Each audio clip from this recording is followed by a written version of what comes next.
Thank you so much. And I really want to thank the Shivaji University, Kolhapur, the Department of Foreign Languages and Department of Marathi. I want to thank the Russian State University for the Humanities in Moscow, particularly the Faculty for International Relations, Political and Foreign Area Studies, and of the Institute of History and Archives and the International Center for South Asian Studies. I particularly want to, like everybody else, thank Jatin, who has selected his friends for this panel. And it has been a very rich discussion that I have heard so far.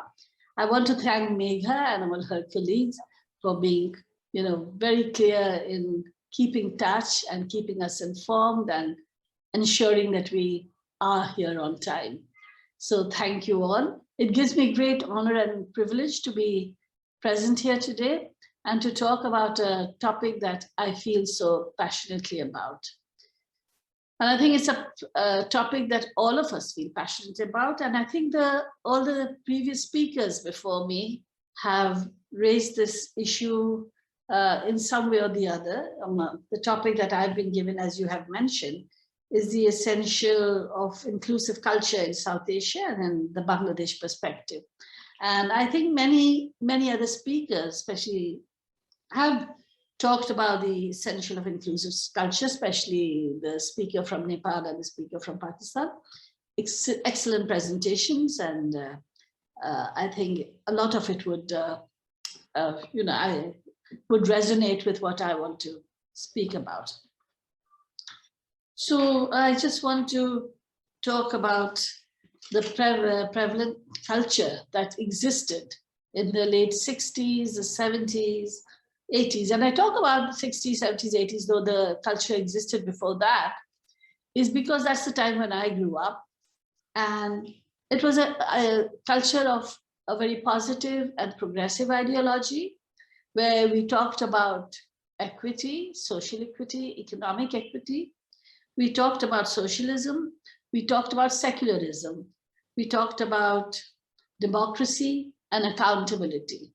And in our region, many of our countries were facing military dictatorships, and if not military dictatorships, at some points of our life have been under emergency rule. So that was the atmosphere of that time, and a lot of young people took that up. Globally, I'll come back to 1971 and what this meant for our liberation war at a slightly later stage, but I just want to talk generally and then come to Bangladesh. Globally, the culture is that of a majoritarianism. And when I say globally, I really mean globally, because that's what you see in almost every nation and state. Governments, whether elected or not, are all mainly authoritarian in their acts and the behavior. There's a total lack of transparency, of accountability, of people being able to, of the citizens of this country, which everyone's constitution keeps talking about, the citizens being the main owners of the constitution and the nation, and so the accountability to them. And because of all this lack and the kind of the culture of impunity that exists amongst the more powerful, the human rights violations of any type of dissent or even any kind of peaceful demonstrations is something that is quite prevalent in this region. We saw the recent strike that the farmers in Punjab, Haryana were doing, and it's at a great cost. They got concessions, and let us see what the impact and its actually implementation would be. So if I have to talk about what does inclusive culture mean, what are the essentials or elements of inclusive culture? We have to look at the inclusive culture politically. We have to look at how the bureaucracy, which runs the country, the administration of the country, the institutions of the state that are supposed to be independent, how it and organs of the state that are supposed to be independent, that is the judiciary, the parliament, the laws enforcing agencies, the armed forces, etc., including the non-state actors like the media and cultural forums, etc. We see that they are not allowed to be. The ones that are run by the state are deliberately acting in ways that suppress any kind of action or active engagement with the people. And there is new laws coming in to suppress any kind of questioning, any kind of exploring new ideas and expressing one's opinion. The armed forces play, in many of our countries, if not in all, but in some of our countries, the armed forces play a very important role. And though they may not be in power, like if I had mentioned Bangladesh here, they may not be in power since 1990, but we see that every government that comes to power panders to the armed forces in a way, and that the armed forces are themselves getting a lot of benefits by being part of the business and commerce, owning the five-star hotels and huge golf courses and other industries, etc., even in the service sector. We see that the business sector is another sector that is pandered to in all our countries. Corporatization of everything, including from the agriculture of the marginalized peasant, the one who used to be first producing for their own means and their own needs, the subsistence farmer.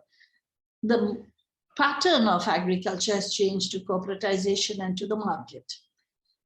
And if we just look at Bangladesh, again, though I said I'll talk about Bangladesh later, but I just want to give you an example that in Bangladesh, about 80% of the parliamentarians have stated as their main occupation being business, which is a total change from what we had seen in the 60s, 70s, 80s, etc., where people who were in politics and grew up in politics with the people and having to reach out to the people are no longer the ones making the decisions or making laws. So the last group that is being pandered to, especially in many of our countries, and I can see it in our neighboring countries, definitely. I would probably, here in Nepal also, I could say that it's happening there too, is the use of religion. Religious majoritarianism rules undaunted and pandered to and supported by financially and in every way by the parties in power, and even those parties who are wanting to or aiming to come into power. So here I will just say, I'll come to Bangladesh now. And when I spoke at the beginning about the kind of situation we were in, we spoke about the kind of ethos that we were living in, the kind of culture and the type we were living in, times we were living in, led to Bangladesh fighting its war of independence, its liberation war as we called it, where the majority of the people of this country, whether they were peasants, whether they were workers, whether they were students, whichever class they belonged to, this was absolutely a very leveling war that we fought, where the freedom fighters, who were the guerrillas, fought together side by side with everybody. And the main principles we fought for were democracy, our own cultural identity and the right to our language and our culture. Secularism was a very important part because we were fighting to break away from Pakistan, which was based on a religious identity. So we wanted to have a secular identity and believed in a secular identity. And so we wanted to talk about these four institutions. Socialism, that was the fourth. Now, Bangladesh has, I'll just talk about, when we talk of inclusiveness, we talk about then who are the excluded and who do we want to include and why do we talk about inclusiveness, right? So, so this inclusive culture means that we need to identify who are the ones that are being excluded. Some are being excluded on the basis of their economic status, their geographical status. I mean, if the rural-urban divide is quite strong. In the rural areas, you have a very strong class divide. In the urban areas, you have a very strong class divide. So if you are very marginalized economically and living, and you are excluded from most any policies, etc., and you're not part of it. There may be policies aimed at you, but not with you and not taking you into consideration. So we have that. We have a very gendered, we have a very, very patriarchal society. So women are another part of those who are excluded. We have the indigenous communities, and we do have over 60 or 70 indigenous communities living in Bangladesh. Some say more. There's never been any official statistics done. Once the government tried to do it and said there were only about 35 or 40, and we showed that there was much more and over 70, but there may be subgroups, so it could be more than that. So indigenous peoples are considered as not being in the mainstream, and so therefore excluded in every form whatsoever. Religious minorities. I'd just like to state here and let you know that when we got liberated in 1971, December 16th, the percentage of non-Muslims in Bangladesh was over 20%. The current situation, and we don't have the 2021 figures yet. I think there was, because of the pandemic, there was this sort of,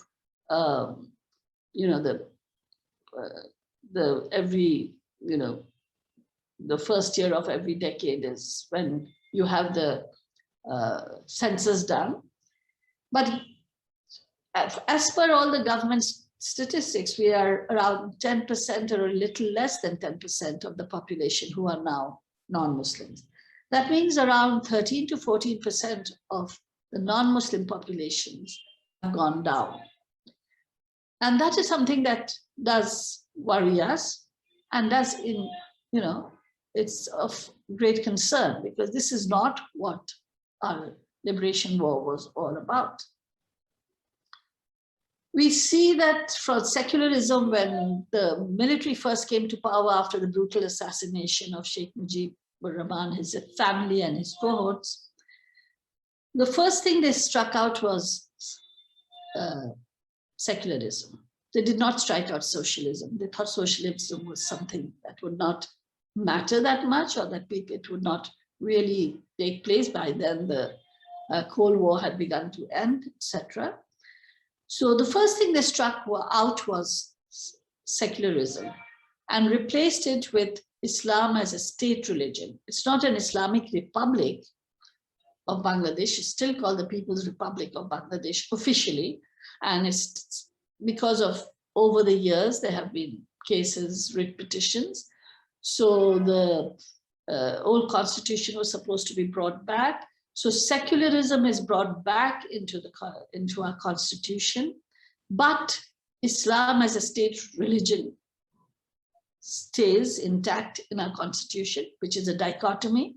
And you have Bismillah ar-Rahman ar-Rahim written on top of the constitution. So it's really a contradiction in many ways, leaving a lot of non-Muslims the religious minorities feeling very vulnerable in such a situation. And when I spoke before about pandering to religion, we see the immense amount of money being spent by the government and allowing Islamization to take place in a very large way. We have more madrasas now in our villages and over the country than we have primary schools, which is really a sad fact because this was not the case before. The government has approved,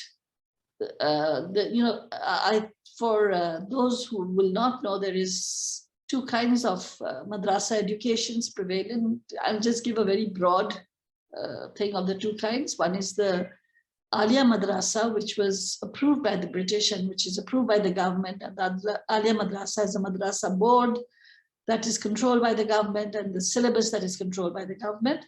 And then you have the Qawmi Madrasas, which follow their own curriculum. They will not allow the government to ever have any say in what they are teaching, how it is run, whether it is run properly or not, who is in its board or anything at all, neither in the curriculum nor in the running.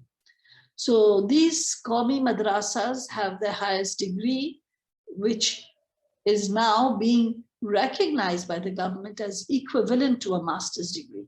And this, the dangers of this, I think, is manifold, because it's in these Qawmi madrasas where there is no way of ever monitoring or seeing what is happening, that a lot of,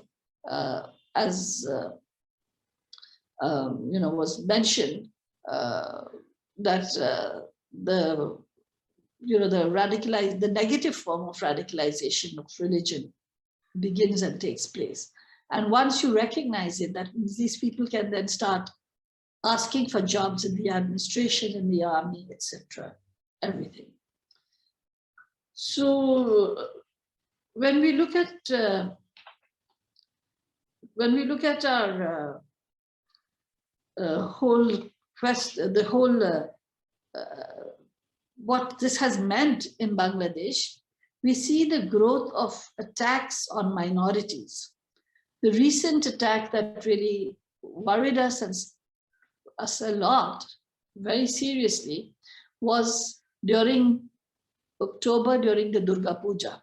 Now, Durga Puja is a very large festival in Bangladesh, in all of Bengal actually, but also in Bangladesh. And then Durga Puja does not only pander to the Hindu population. It is a festival where everybody goes.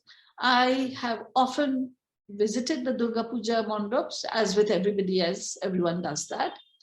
And basically because of many different roles that we've played, we get invited to especially. And I often see there are girls in hijabs who've come with their parents and other people who all come to participate in the puja festivities.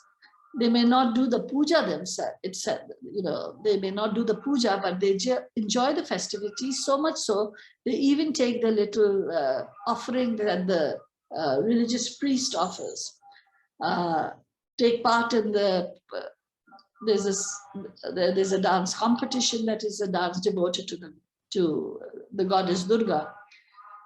And there are Muslims who are participating in that competition, and quite often they even win the competition. So I just mentioned this is that during Durga Puja, it's huge and there's massive crowds. You need to have, you have to stand in a long queue to be able to enter the puja mandaps. And puja mandaps are built all over across, in fields. They just take it over and it's done collectively. It is the one Hindu festival that is done by the community for the community, and the community being beyond the Hindu community. This year, there was a series of attacks on Durga Puja at the puja mandaps. And the first one that happened, the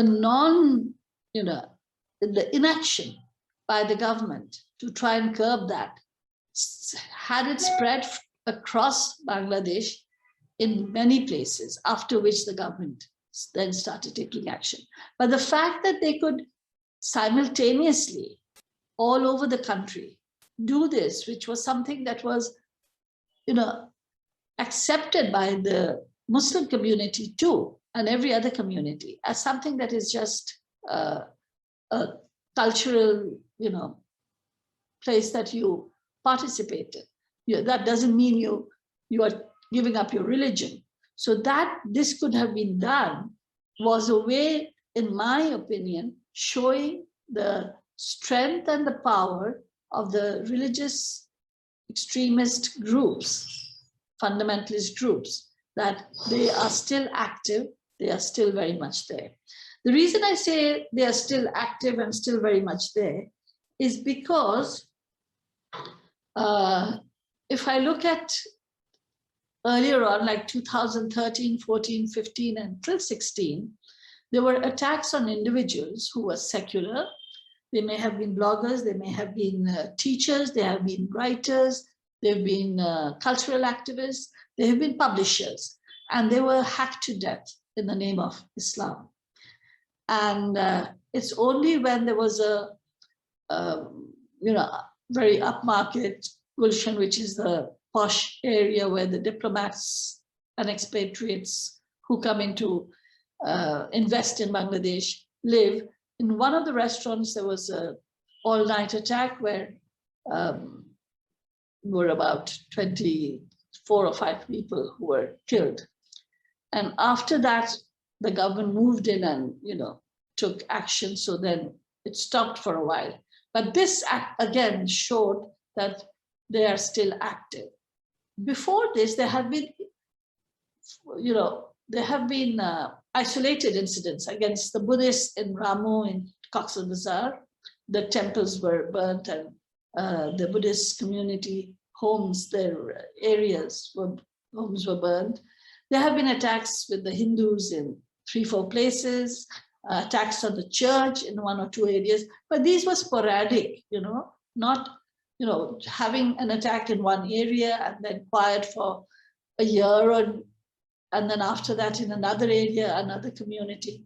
But this, the puja, attacks during the puja time, showed that they're still, it was a show of power, that they're still very much active. And I think this is also fanned by what we see in our neighboring state of India, the role of Hindutva and the anti-Muslim,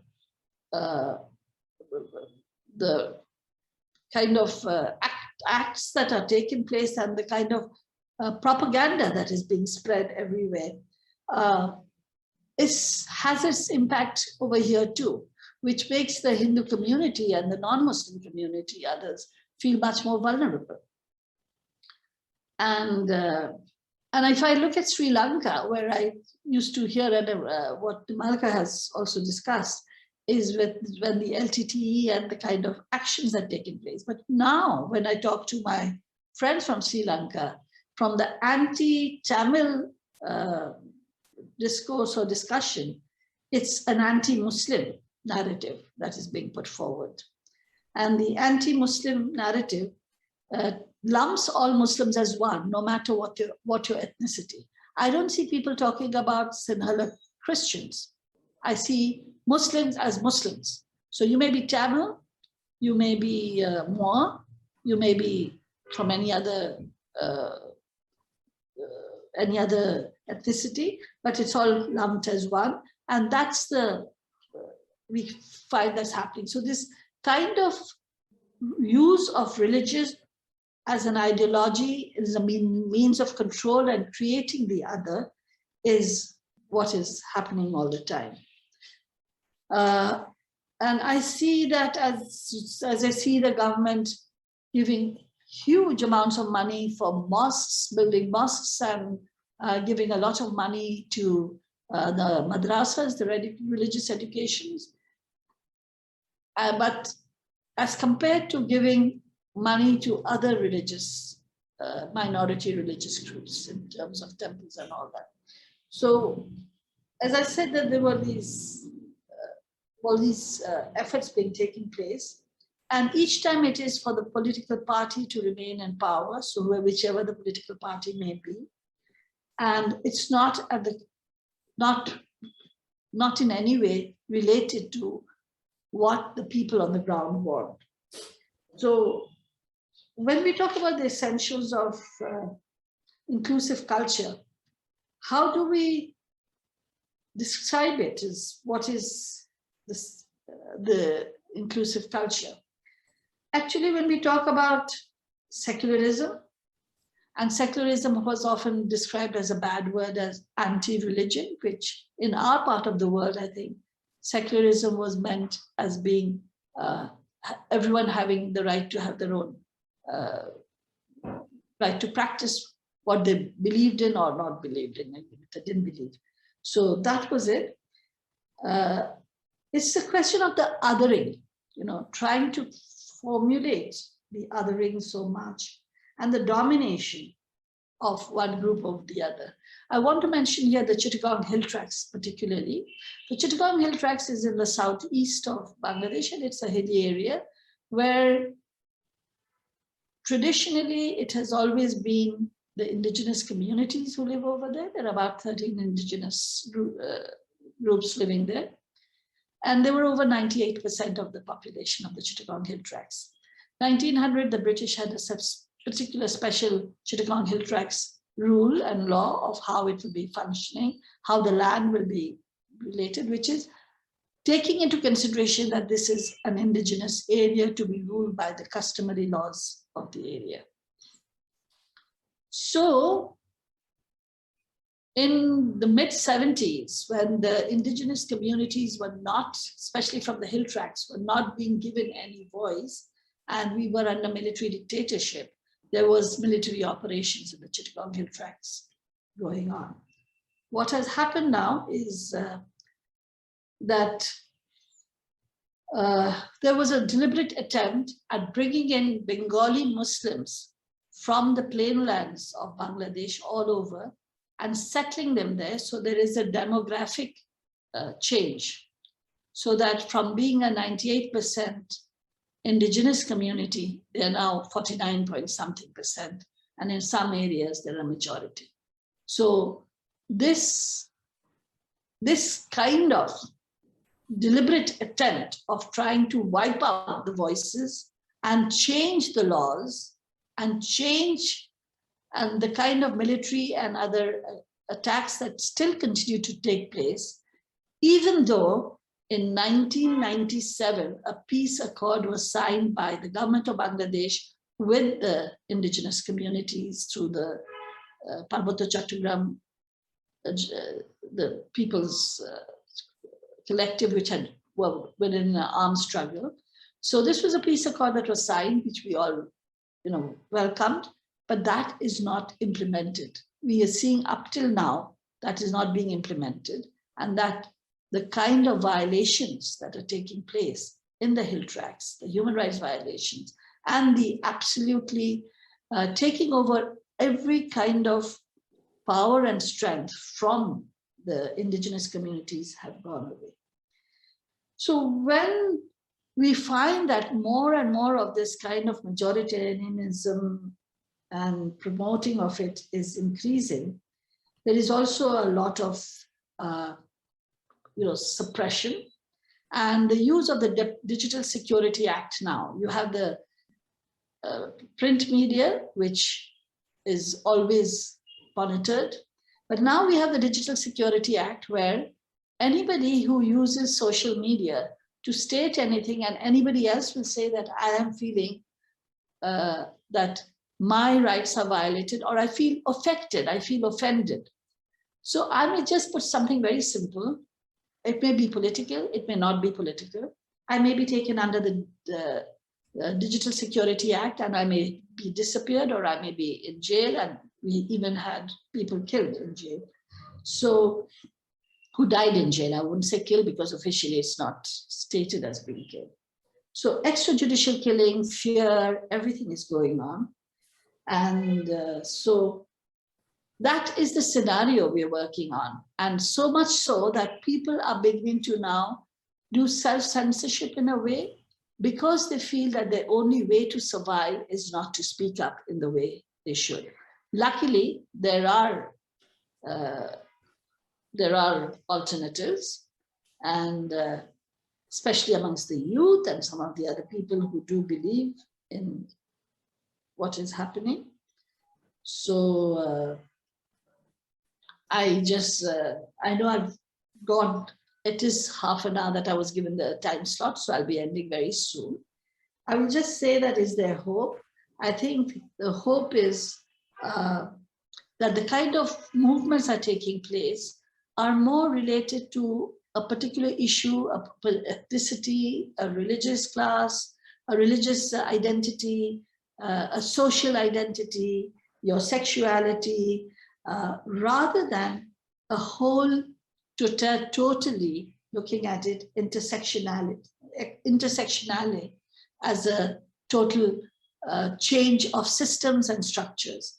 And I think until we start looking at everything and realizing that the only way to change and the only way to look at how can we bring in inclusivity and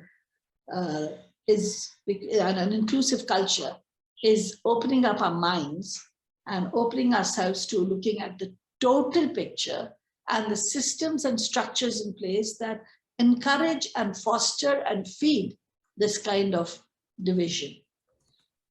So it is very important that we do it. Yes, Bangladesh itself globally has a positive image in many ways of having moved economically.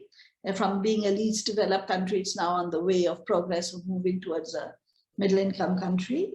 It hasn't reached it yet, but it's been given the approval that it can move towards that.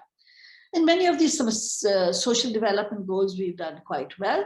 Yet, the rate of child marriage, the rate of violence against women, insecurity of its citizens remain, and human rights violations remain a very large target. We think that in order to look at how can we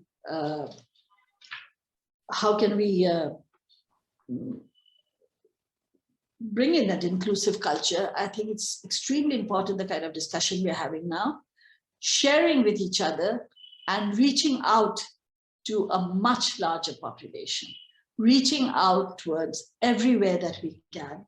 And the more we are, I think the more important it is that the voices will grow and we can start looking at making changes. I just want to end by saying that I don't think the kind of democracy we have of just an election one day and electing and the winner gets the majority votes, etc., is the way that we should be moving forward as being democratic. Democracy to me means asking questions and ensuring you get the answers and answers that you are satisfied with. That kind of accountability and the impunity, the culture of impunity that exists has to go, and that can only go when the people actually get together and start talking. So I would just say that, yes, we think it's time for all of us to start working together, and we work in terms of all the different groups who think seriously are acting in a more collective way, sharing, and as I say, not forgetting at all the larger picture, that we don't look at one part only of the issue that affects us, but look at the total system and structure. And what is it? It's class, it's patriarchy, and it's kind of the use of religion that pushes the structure in the way it does and allows the structure to manifest itself in such a negative and such a brutal manner. I don't want to leave on such a negative note. I just want to say that I believe, because our history, centuries of history has shown that the people at one point do come together and do resist.